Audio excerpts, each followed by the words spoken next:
A light magnitude 2.7 earthquake occurred in the Ionian Sea near the coast of Greece in the early morning of Thursday, June 19, 2025 at 6:40 a.m. local time, GMT+3. The quake had a very shallow depth of 2 kilometers, 1.2 miles, and was not felt, or at least not reported so. First to report, UOA after 3 minutes. The earthquake occurred 3 days after a magnitude 2.9 earthquake had hit on Monday, June 16, 2025, at 5:34 a.m. local time. Europe, Athens GMT+3. In 29 kilometers, 18 miles, distance to the northwest. Data source from Volcano Discovery. Did you feel it?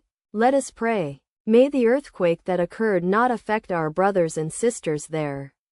May the earthquake not happen again. And may God protect everyone. Amen.